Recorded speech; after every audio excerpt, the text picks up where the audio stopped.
Every time you feel like you cannot go on, you feel so lost and that you're so alone. All you see is night and darkness all around. You feel so helpless, you can't see which way to go. Don't despair and never lose hope, 'cause Allah is always by your side. Inch'Allah, Inch'Allah. Moi je voulais poser une question. Il y en a certains qui disent que il faut moderniser l'islam, d'autres leur répondent il faut islamiser la modernité. Que dites-vous pour les uns et pour les autres? Moderniser l'islam, comme je vous ai dit tout à l'heure, quand l'islam est compris dans son esprit, il est modernité. Et qui dit islam dit modernité. Vous savez, ceux qui disent qu'il faut moderniser l'islam, c'est des gens qui ont vu de l'islam les cultures des gens qui se disent musulmans.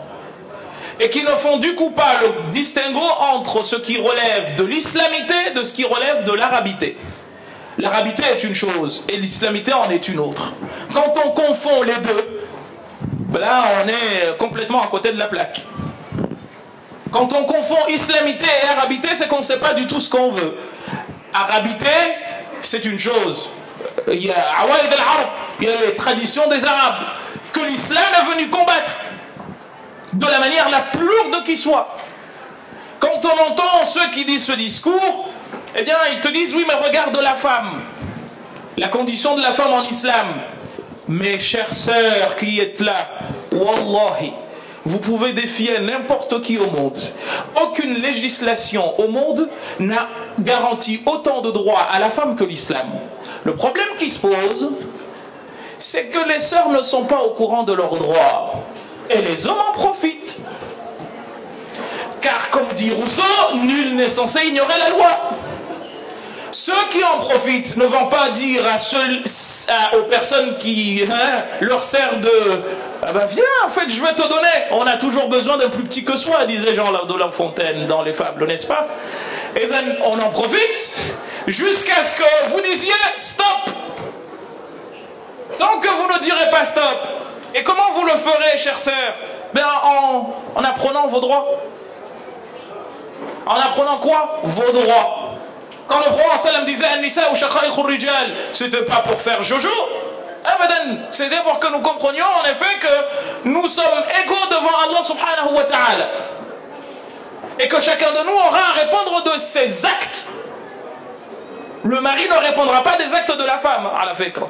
Comme la femme ne répondra pas des actes de son mari. Il y a un verset du Coran qui parle de deux messagers. Nuh et Lut. Qu'est-ce que vous y apprenez? Dieu dit وَضَرَبَ اللَّهُ مَثَلًا إِمْرَأَةَ نُوحٍ وَامْرَأَةَ لُوطٍ. Dieu donne l'exemple de la femme de Nuh et de la femme de Lut.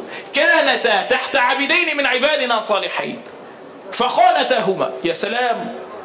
Elles se sont montrées récalcitrantes à ceux à quoi c'est les deux maris, donc des prophètes et des messagers. Nuh alayhi salam, wa ma adraka ma Nuh, Abu al-Basr al-Thani, sa femme n'était pas d'accord avec lui.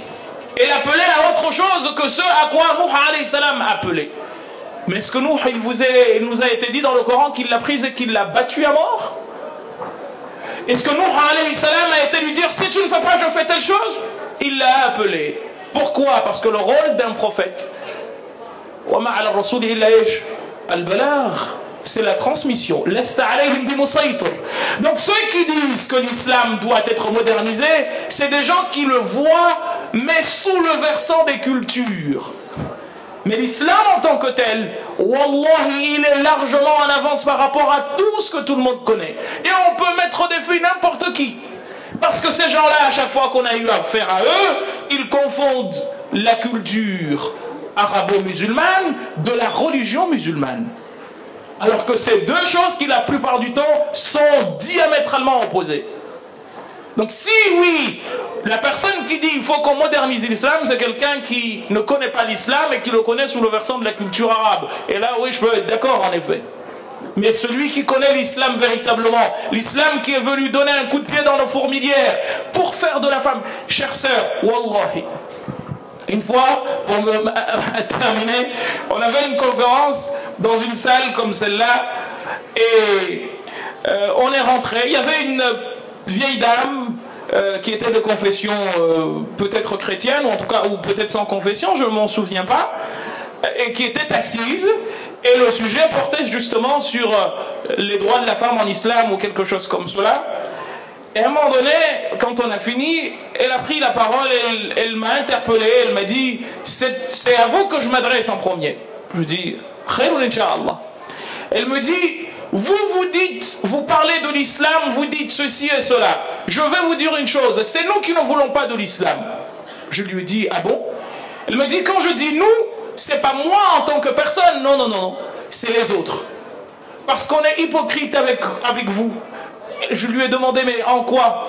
Elle me dit, mais vous savez, ici en France, jusqu'en 1905, la femme devait s'acquitter d'une dot pour que le mari l'estime capable, susceptible de l'intéresser. C'est la femme qui donnait la dot à l'homme. Mais l'islam, depuis 15 siècles, dit la femme, Kanz est un trésor qui ne peut s'obtenir qu'à la sueur du front de celui qui se marie. Et c'est la seule obligation qui ne connaît pas de limite en islam. La dot. La dot d'une femme peut aller jusqu'à 60 milliards si on s'appelle Bill Gates et si on est d'accord.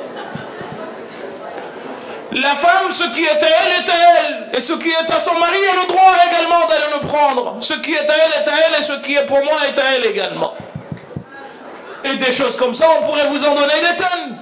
Elle a le droit. Mais Aïcha, le quart du droit musulman vient de Aïcha. Dites-moi une seule femme au monde qui a autant marqué la législation de son pays. Vous en connaissez? Il y a eu une première ministre en France, Edith Cresson. Elle n'a pas fait long feu. Pourquoi? Parce qu'elle était une femme. Et on vient vous donner des leçons, vous acceptez? Non.